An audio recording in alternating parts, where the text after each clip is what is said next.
Bonjour les amis, bienvenue sur Mechatronics, je suis très content de vous retrouver aujourd'hui pour cette nouvelle vidéo où on va parler des ASIC qui arrivent sur Casspa. Pensez à mettre un petit pouce bleu et puis à vous abonner à la chaîne si vous n'êtes pas abonné. Je vous rappelle que vous pouvez me soutenir en cliquant sur le bouton rejoindre là sous la vidéo, vous aurez mes vidéos en avance. Voilà, on va pouvoir commencer. Donc cette vidéo, je la dédie à Casspa et aux ASIC qui arrivent sur Casspa. On va regarder un petit peu ce que ça peut donner. Voilà, bon déjà... c'est clair qu'avec l'arrivée des ASIC, le mining GPU sur Casspa est à terme condamné. Alors, est-ce que c'est de suite ou pas? Évidemment, c'est pas tout de suite. Actuellement, il y a des GPU qui minent du Casspa et des FPGA. FPGA, c'est une forme préliminaire, on va dire, aux ASIC, quoi. Ce sont des puces qui sont programmables, les ASIC ce sont des puces qui sont gravées, beaucoup plus optimisées, quoi.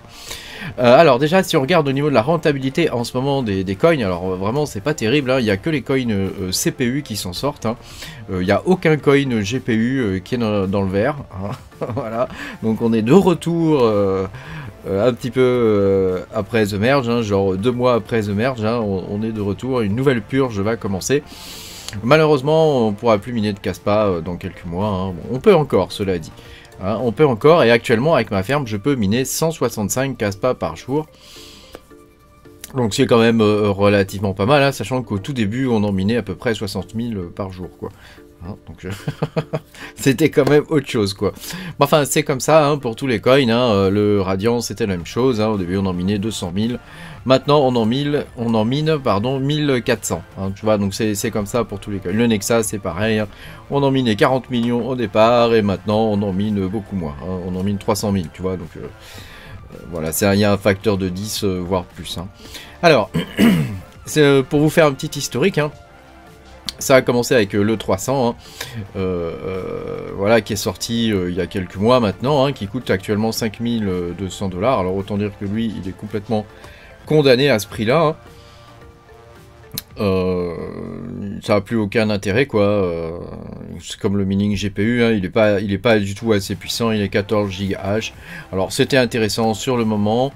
Maintenant ça ne l'est plus du tout, quoi. Voilà. Après on a donc sont sortis récemment, alors il y en a qui sont déjà en fonction, ça on le sait, il y en a qui sont déjà en fonction, par contre ils sont pas encore tous livrés, quoi. Donc grosso modo il y a 2 modèles de Ice River, il y a le KS1 et le KS2 qui font respectivement 1 TH et 2 TH. On va regarder le 2 TH, ils sont tous vendus et ils coûtent quand même 30 000 $, quoi. 30 000 $ pour à peu près 1200 watts de consommation, ce qui est quand même pas mal, voilà. Après au niveau du prix, voilà, c'est quand même très cher, surtout que là on est encore en bear market, quoi.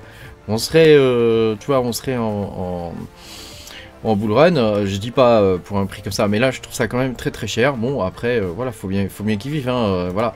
Et puis évidemment la dernière nouvelle, c'est Bitmain qui a annoncé la sortie d'un 8,3 Tera, sachant qu'actuellement un bon GPU, si tu mines au giga, t'es content, quoi. Une 3070, ça mine dans les 500 et quelques en mode efficient, quoi.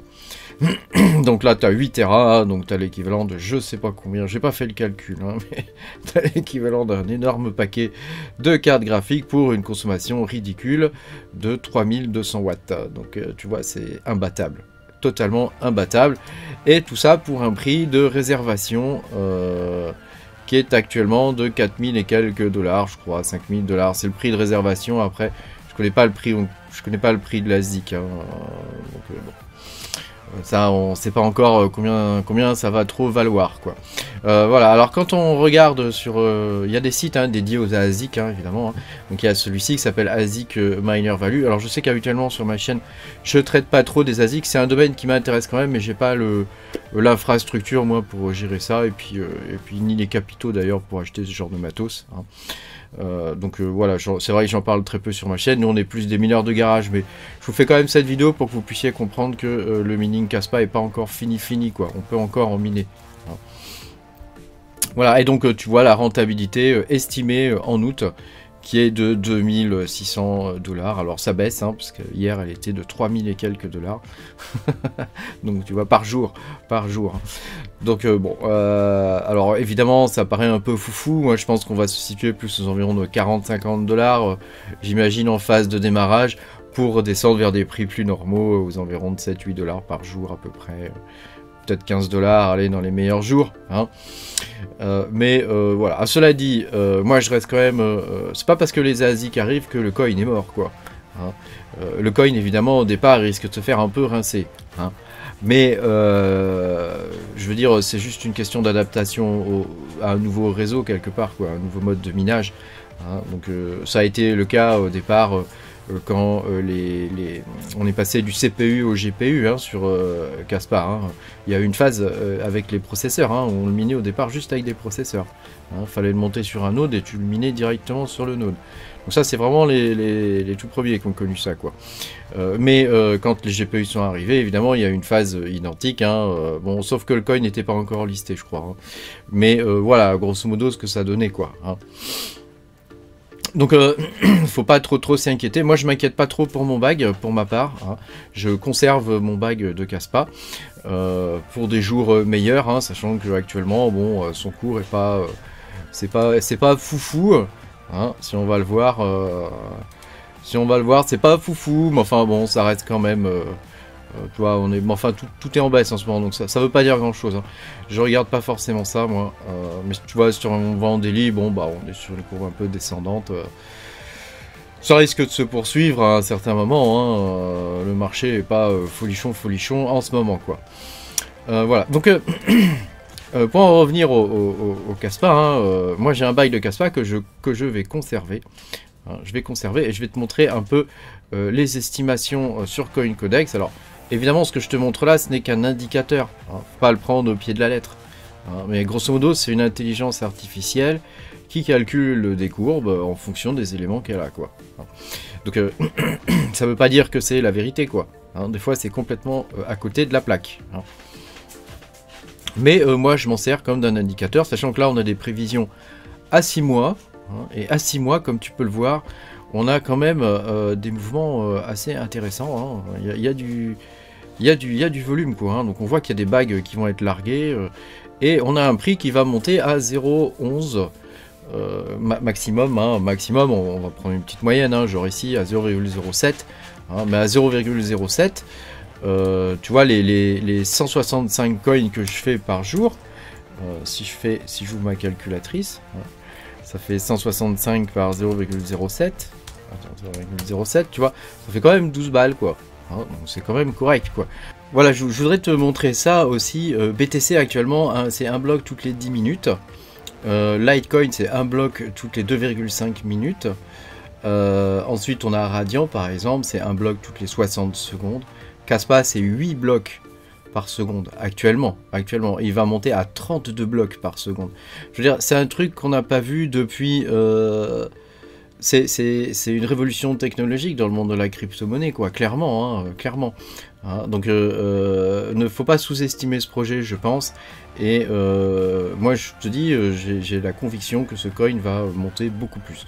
Je peux me tromper, hein, comme tout le monde, hein, je suis pas devin, hein, mais voilà, je pense que ça faisait longtemps, ça faisait des années et des années qu'on n'avait pas vu vraiment quelque chose de nouveau dans le monde des blockchains et de la crypto. Et là, on est vraiment face à un ovni, quoi. Comme on a eu ETH en son temps, et comme on a eu BTC en son temps. Faut voir quand même les fondamentaux du projet derrière, et puis comme je l'ai déjà expliqué dans une autre vidéo, c'est une question de conviction, quoi. Quand tu mines des coins comme ça, c'est une question de conviction. Conserver ton bag, c'est une question de conviction. Quand tu crois dans le projet, tu gardes ton bag jusqu'au moment donné où tu vas sentir que c'est le moment pour toi de quitter l'aventure, ou du moins de lâcher une petite partie de ton bag, hein. Voilà, c'est ça un peu le travail des mineurs aussi, hein, c'est de créer la rareté, hein. Donc après, évidemment, sur des coins comme Casspa, qui sont listés maintenant un peu partout, bon, bah, c'est différent, quoi, hein. Mais sur des plus petits market cap qui sont listés sur 1 ou 2 exchanges, voilà, le mineur peut conserver son bag, et quand de nombreux mineurs conservent leur bag, le prix monte, hein, le prix monte fatalement. voilà, je voulais te partager ça pour te donner quand même une lueur d'espoir, parce que j'ai pas mal de gens qui m'ont contacté en me disant ouais, je suis dépité, les ASIC arrivent, le coin va plus rien valoir, il va se faire rincer, etc. Ouais, il va se faire un peu rincer, mais c'est comme ça pour tous les coins en vrai, hein. Il y a des phases hautes et des phases basses, quoi. Bitcoin, c'est pareil, hein. C'est pareil, hein. Ça fonctionne de la même façon, hein. Donc voilà, après, c'est à toi de voir ce que tu veux faire et quelles sont tes convictions personnelles sur ce projet. En ce qui me concerne, je conserve mon bag. Je vais continuer d'en miner de façon épisodique jusqu'à la fin. Hein, parce que je pense que c'est un coin qui peut monter, je pense, dans les 3-4 $. Pourquoi pas, hein, pourquoi pas. Après, personne ne peut savoir. Hein, personne ne peut savoir. Mais je pense que c'est un coin qui y a possibilité que ça aille plus haut, largement plus haut que ça, quoi. On n'est qu'au début de l'aventure. Car ça fait à peine 1 an que ça existe. Et tu vois où il en est déjà, quoi. Hein. Merci beaucoup d'avoir regardé cette vidéo. J'espère que j'aurais pu te donner quelques éléments, soit pour forger ta conviction, soit pour abandonner le projet. Là, c'est toi qui vois. Hein. Mais dans tous les cas, voilà, c'est la vie d'un coin. Hein. Faut pas flipper non plus, quoi. Ça arrivera forcément à d'autres moments donnés sur d'autres coins qu'on a minés. Hein. Qui sont pas ASIC résistants. Je pense en particulier à tous les coins qui ont des dérivés du SHA 256. Hein, donc ça concerne Radiant, ça concerne Novo, Nexa dans une moindre mesure puisque son algorithme est différent. Hein, c'est un prog, je crois, il me semble que c'est un dérivé du kappa. Voilà. Mais voilà, sachant que Nexa, il y a des particularités quand même sur l'algo qui sont assez intéressantes. Et on voit bien que le coin a été fait pour rester sur les GPU, quoi. Donc ça peut être pas mal ça peut être une bonne position de repli, quoi. C'est ça que je veux dire. Voilà. Merci beaucoup d'avoir regardé cette vidéo. Pense à me mettre un petit pouce bleu et puis à t'abonner à la chaîne si t'es pas abonné. Puis moi je te dis à bientôt pour de nouvelles aventures. Salut!